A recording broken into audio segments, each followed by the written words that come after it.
with Tri Fun Trick. Fun learning with Tri.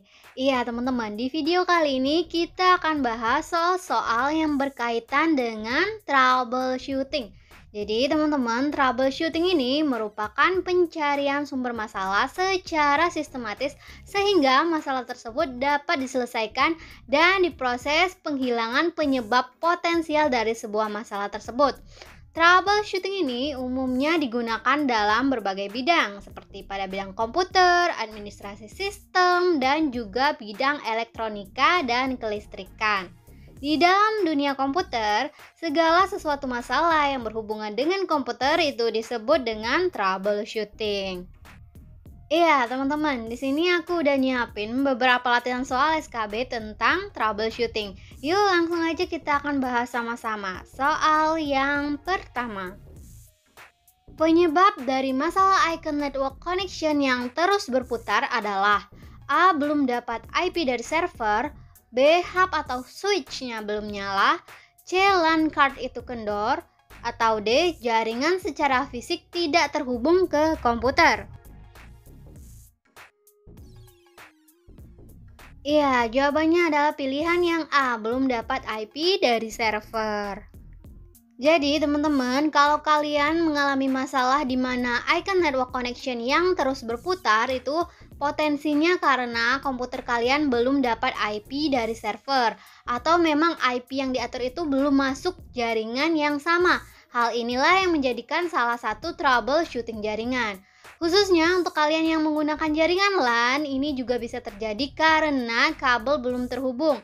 Solusi untuk masalah ini, kamu bisa cek bagian dari pengaturan IP. Kalau server pakai layanan DHCP, kamu atur juga DHCP-nya. Kalau tidak menggunakan DHCP, kamu atur sendiri IP-nya bebas. Prinsipnya masih satu jaringan dengan server. Oke, lanjut ke soal yang kedua. Kenapa WiFi yang sudah disetting tapi tidak terdeteksi atau tidak muncul di komputer? A. Karena request timeout.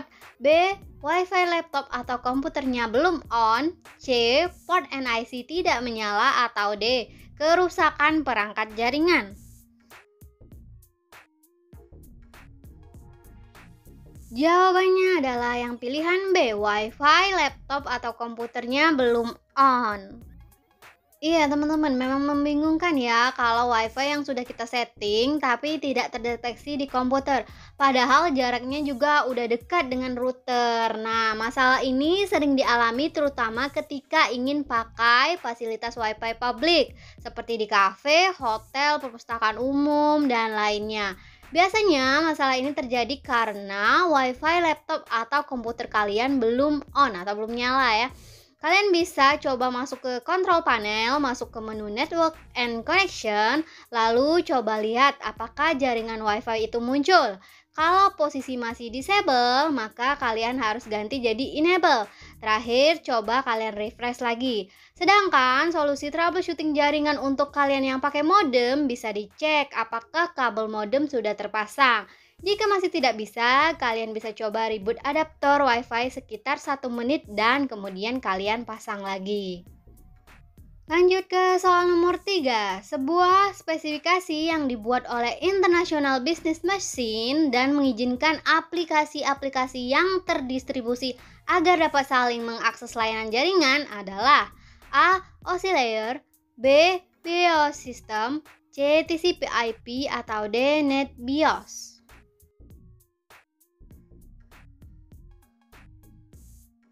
Jawabannya adalah yang D, NetBIOS. Jadi teman-teman, NetBIOS ini merupakan singkatan dari Network Basic Input Output System yang merupakan sebuah spesifikasi yang dibuat oleh International Business Machine. Sebenarnya dibuat oleh Cytek Incorporation untuk IBM dan Microsoft. Untuk apa? Untuk mengizinkan berbagai aplikasi bisa mengakses jaringan. Aplikasi-aplikasi tersebut bisa mengakses jaringan tanpa perlu memperhatikan seperti apa protokol transport yang digunakan. Jadi teman-teman, dari penjelasan ini kita bisa mengetahui bahwa tanpa mendapatkan izin dari NetBIOS, maka aplikasi-aplikasi tersebut tidak dapat mengakses jaringan. Soal yang keempat. Berikut ini nama lain dari jembatan Pancaporta adalah A. Multi-port bridge, B. Multi-port switch, C. Multi-port hub, atau D. 3D port switch? Jawabannya adalah yang A. Multi-port bridge. Jadi teman-teman, switch jaringan dapat digunakan sebagai penghubung komputer atau pengalih yang juga bekerja pada lapisan taut data atau data link. Cara kerja pengalih hampir sama seperti jembatan atau bridge, tetapi switch memiliki sejumlah porta sehingga sering dinamakan sebagai jembatan pancaporta atau multi-port bridge. Beralih ke soal nomor 5. Kemungkinan penyebab adanya icon network connection tapi silang merah adalah A. IP conflict, B. server gagal menyambungkan, C. settingan network disabled, atau D. masalah pada kabel.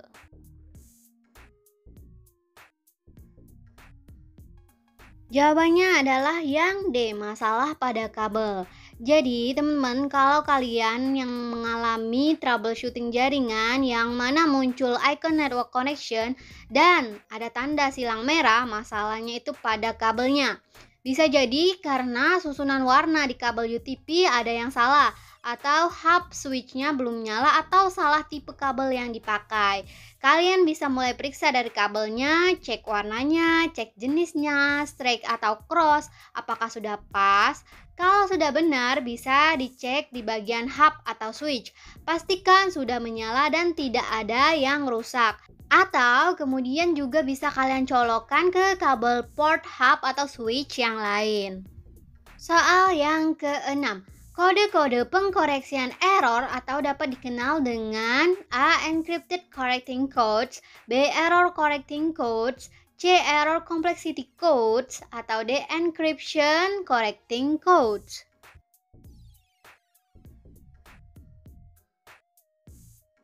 Jawaban yang paling tepat adalah yang B. Error correcting codes. Ya, jadi teman-teman, kode pengkoreksian error atau error correcting codes ini kadangkala digunakan dalam transmisi data dengan melibatkan informasi redundan secukupnya bersama-sama dengan setiap blok data yang dikirimkan untuk memungkinkan penerima menarik kesimpulan tentang karakter apa yang ditransmisikan dan seharusnya ada.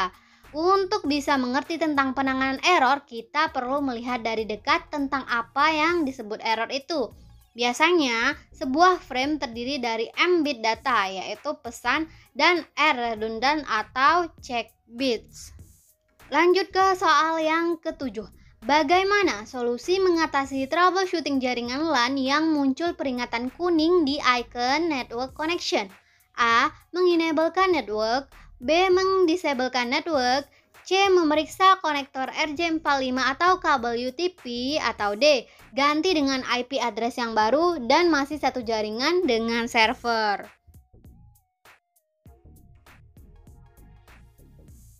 Oke, jawabannya adalah yang D ya, ganti dengan IP address yang baru dan masih satu jaringan dengan server. Iya, masalah yang cukup sering terjadi pada jaringan LAN ini adalah munculnya peringatan kuning di icon network connection. Komputer sudah coba dikoneksikan ke jaringan, tetapi tidak mau terhubung ke internet. Peluangnya ini karena adanya IP konflik atau server gagal memberikan IP. Kalau kalian mengalami troubleshooting jaringan ini, coba masuk ke pengaturan IP address komputer, terus kalian ganti dengan IP address yang baru dan masih satu jaringan dengan server. Soal yang ke-8. Komputer yang mengalami blue screen dan sering restart sendiri biasanya dikarenakan A. Masalah suhu prosesor, B. Masalah pada layar monitor, C. Tegangan listrik, atau D. Kerusakan pada hard disk.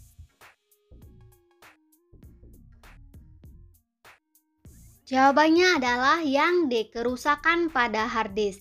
Jadi teman-teman, salah satu tanda komputer restart sendiri karena hard disk yang rusak itu adalah dari layar tampil blue screen.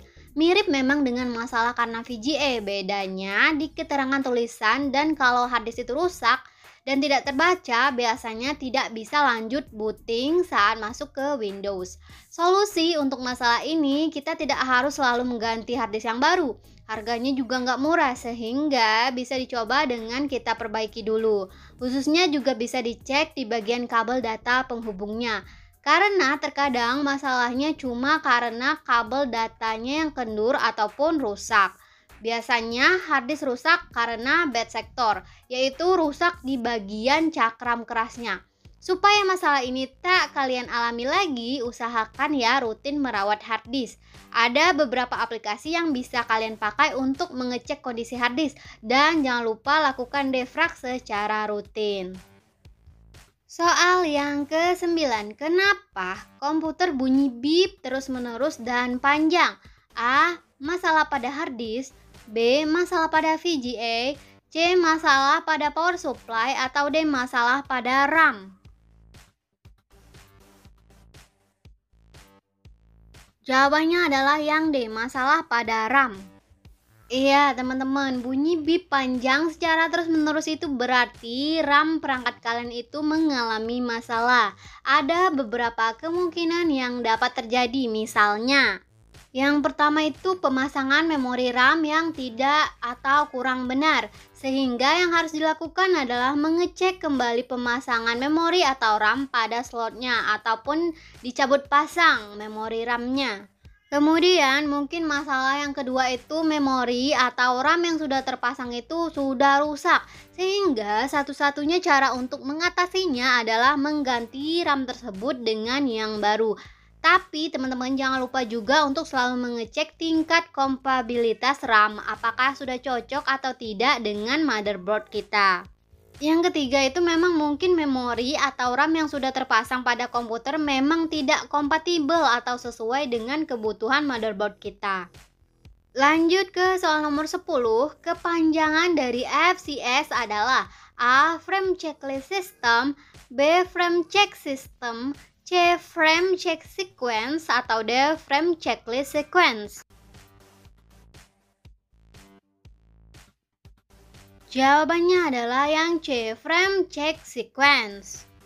Iya, jadi Frame Check Sequence atau FCS ini merupakan teknik pengecekan kesalahan dalam transmisi data dengan cara mengirimkan sandi berupa fill 16 bit sebelum flag penutup. Sandi ini akan dipakai penerima untuk memeriksa data dari kesalahan.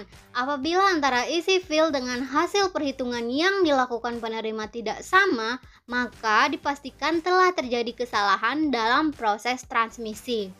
Soal yang ke-11, pengertian ICMP adalah A. Pengirim pesan error, B. Paket swap yang dibawa oleh sinyal, C. Paket jaringan internet, atau D. Paket pengirim yang dibawa oleh sinyal. Jawabannya adalah yang A. Pengirim pesan error.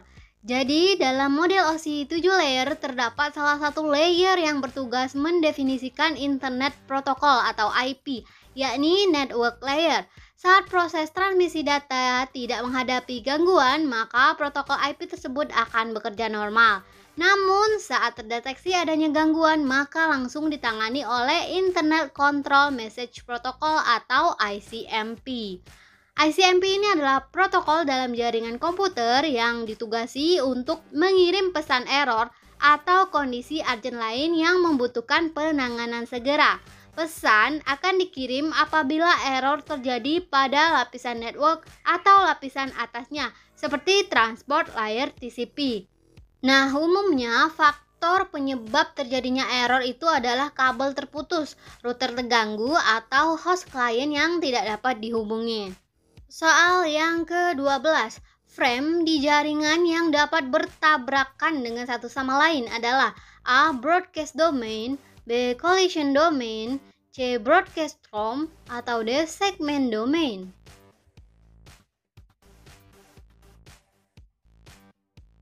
Jawabannya adalah yang B. Collision domain. Jadi teman-teman, ketika dua komputer meletakkan sinyal di atas media jaringan, sebagai contoh kabel jaringan, secara simultan atau berbarengan, maka kondisi yang disebut itu sebagai collision atau tabrakan yang akan mengakibatkan data yang ditransmisikan akan hilang ataupun rusak.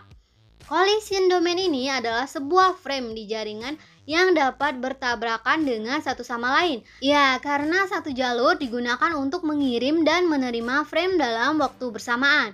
Collision domain sering terjadi ketika menggunakan jaringan Ethernet, khususnya hub.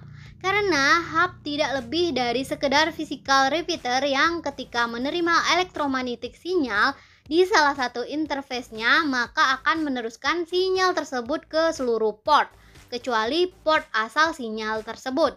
Jadi bisa disimpulkan bahwa hub ini hanyalah sekedar penghubung. Iya, beralih ke soal nomor 13. Fungsi warna putih biru pada kabel UTP adalah A. Sebagai media penghantar paket data, B. Sebagai media penghantar suara, C. Sebagai media penghantar tegangan arus listrik, atau D. Sebagai media penghantar jaringan.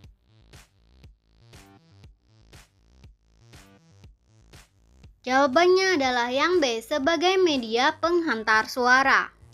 Teman-teman, dalam kabel UTP itu terdapat 8 kabel yang saling melilit tiap dua kabelnya. Fungsi kabel UTP tiap warnanya itu berbeda-beda, namun secara garis besar, fungsi kabel UTP yang paling utama adalah untuk media penghantar data antar komputer ataupun perangkat. Yang warna putih biru berfungsi sebagai media penghantar paket suara. Lanjut, kita bahas soal nomor 14. Fungsi dari tang crimping pada pemasangan kabel UTP adalah A. Memotong kabel, B. Mengelupas kabel, C. Menghubungkan konektor, atau D. Semua jawaban benar.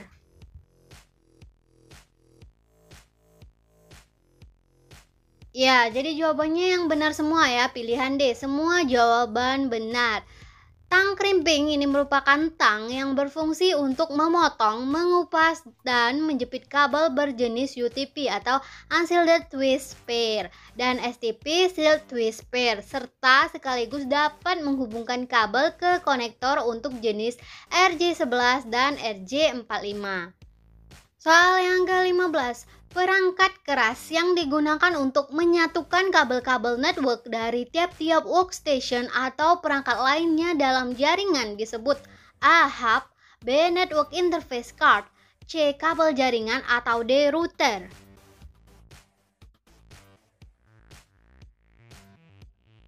Jawabannya adalah yang A. Hub. Jadi teman-teman, sebuah konsentrator atau hub adalah sebuah perangkat yang menyatukan kabel-kabel network dari tiap-tiap workstation, server, ataupun perangkat lain. Biasanya perangkat keras jaringan ini digunakan untuk membangun topologi bintang atau topologi star. Kabel twist pair datang dari sebuah workstation masuk ke dalam hub. Iya teman-teman, itulah tadi ke-15 soal latihan SKB tentang troubleshooting. Semoga bisa membantu kalian dalam memahami lagi tentang troubleshooting itu sendiri dan bisa membantu kalian dalam mempersiapkan diri untuk menghadapi SKB yang belum ujian ya. Oke teman-teman, aku rasa sekian dulu materi pembelajaran kali ini. Semoga bisa dipahami dan bermanfaat buat kalian. Kalau kalian suka dengan video semacam ini, jangan lupa di like. Kalau mau aku bahas sesuatu yang lain juga boleh di komen. Dan jangan lupa di subscribe kalau kalian gak mau ketinggalan video pembelajaran lainnya. Oke teman-teman, akhir kata, thanks for watching dan sampai jumpa di video aku selanjutnya.